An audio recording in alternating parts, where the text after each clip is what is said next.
You may have heard by now the claim that women are perceived as inappropriately aggressive when being assertive. I question this claim for two reasons. One is that social interactions are incredibly complex. Multiple modes of communication are occurring simultaneously when we interact with people, and they all have some influence on how we are perceived. So I have a hard time believing that we can attribute our perception of someone being assertive to just one thing. The second reason I question the claim is I read Christina Hoff Sommer's book, Who Stole Feminism? And in this book, it makes clear that there are bad actors within the feminist movement who have knowingly deceived people into thinking that women are victims in certain situations, when in all actuality, they're not. That's a seriously unfortunate thing, because the people who claim to be victims just so they can distinguish themselves or get away with bad behavior do no favors to legitimate victims of gender bias. So read Who Stole Feminism, because if you do, you'll get a good idea of how the game is sometimes played. That book was published in 1995, and it could have been published yesterday, to be honest with you, and it'd still be highly applicable. The author, Christina Hoff Sommers, is a feminist in her own right,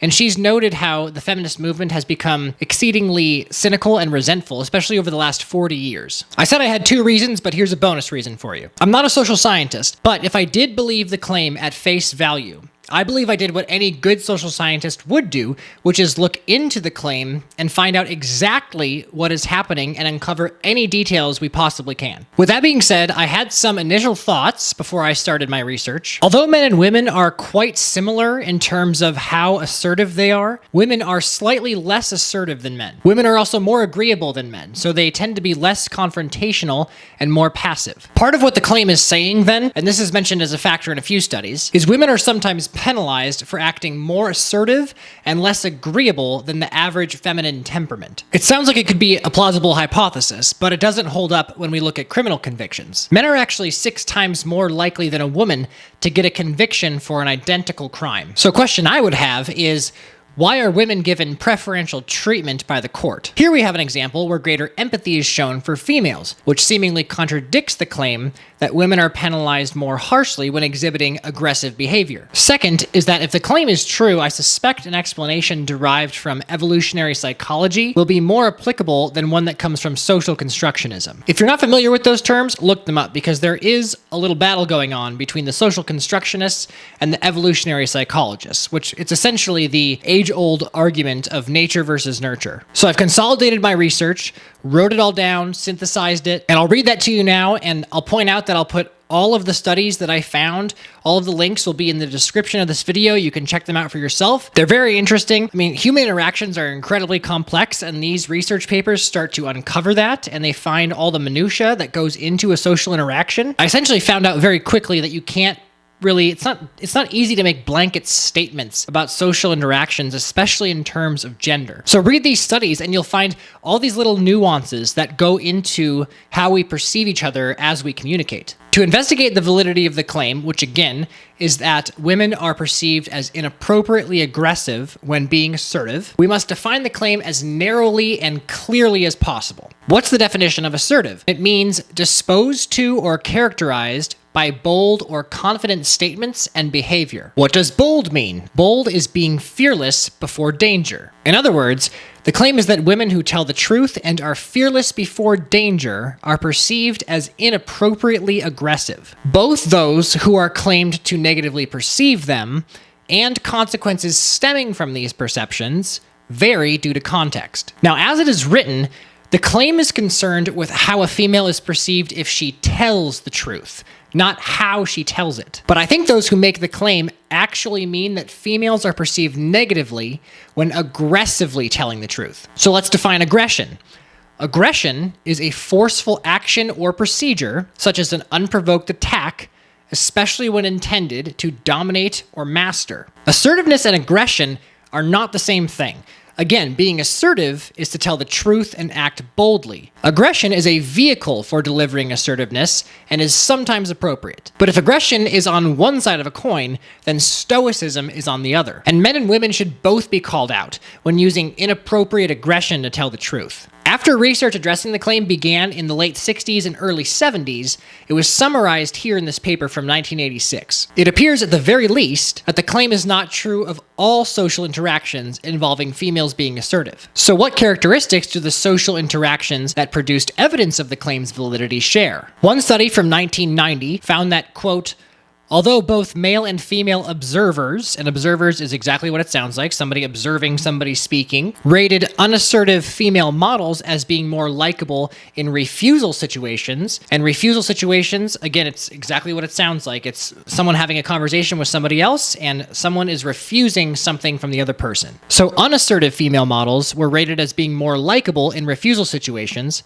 Assertive female models were rated more favorably in commendatory contexts, so propping somebody up. Thus, observers' reactions to differing behavioral styles are influenced by the situation in which the behavior takes place. Okay, so this research shows that interactions involving the asserter in a refusal situation is what produces a more negative perception of the asserter regardless of their sex. More specifically, while assertive females rated lower in likability and tactfulness, look up the definition of tactfulness, I'll link it down below as well, they rated higher in attractiveness and competence. I'm going to repeat that again.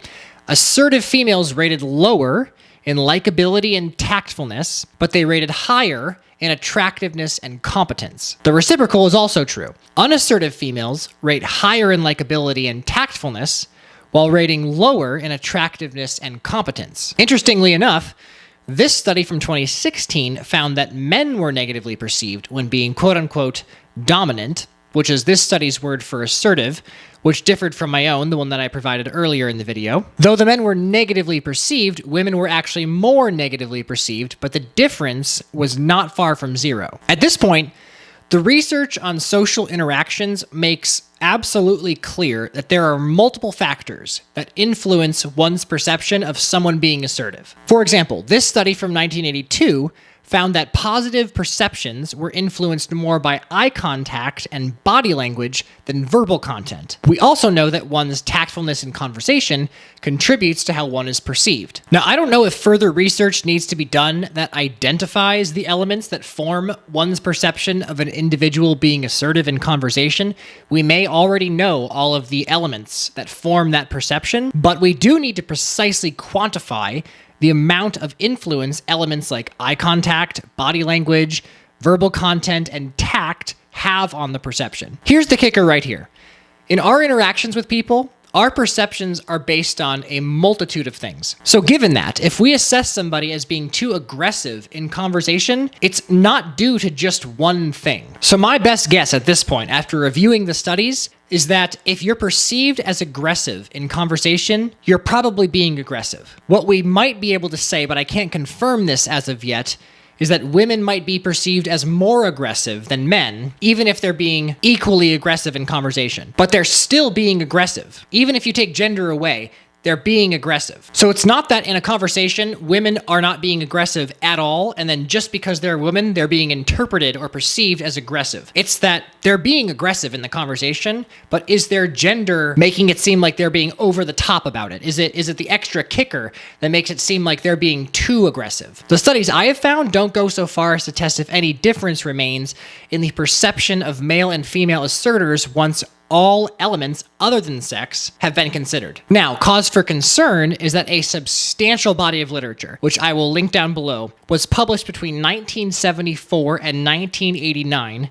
that found there were no differences in the way either sex was perceived when being assertive. Basically, the last 3 decades lack the vigorous publication that was seen in the 70s and 80s of studies showing results that dispute the claim. Since the end of the 80s, the studies that get published all claim that women are perceived negatively when being assertive. Now, you might ask, why do you think that is? Because if the body of literature disputing the claim were to have been unequivocally disproven after 1989, it would make sense that no additional studies confirming the findings were published. But the research hasn't been disproven. It's just been discontinued. And I want to make clear, if you go out of your way to study this, you'll find that The difficult part isn't finding studies that confirm the validity of the claim. The difficult part is finding studies that disagree or find evidence against the claim. A study from 2016, which is one of the most recent studies I can find on this topic, posited that the likelihood of publishing a study that refutes the claim is less permissible since the field of social science has adopted a more feminist ideology. If a study's findings reveal there to be no difference in how either sex is treated when being assertive, that study may indefinitely collect dust in a filing cabinet. Consequently, they point out that we have to look to unpublished articles that don't specifically focus on gender, and of course ones that do, to get a clearer picture. But the current body of literature, and this is one of the main take-home points of this video, the current body of literature does not present sufficient evidence to validate the claim, which is sometimes parroted as though it's a fact. So after researching this, we can't attribute our perceptions of people being assertive in conversation to just one thing. We also know that research shows that when an asserter is involved in a refusal situation, they're perceived more negatively regardless if they're a man or woman. The biggest takeaway for me in researching this topic is that there are no studies, almost no studies, after 1990 that publish evidence against the validity of the claim. And again, it's not because the claim was unequivocally proven to be true. Who knows what happened? But ask yourself, why would they publish studies that prove the claim to be true, and only those kinds of studies? Come to your own conclusion, do your own research, formulate your own theories. I certainly have not reached the bottom of this rabbit hole, but it's quite interesting when you look into something like this and you just find that the evidence against the claim just stopped.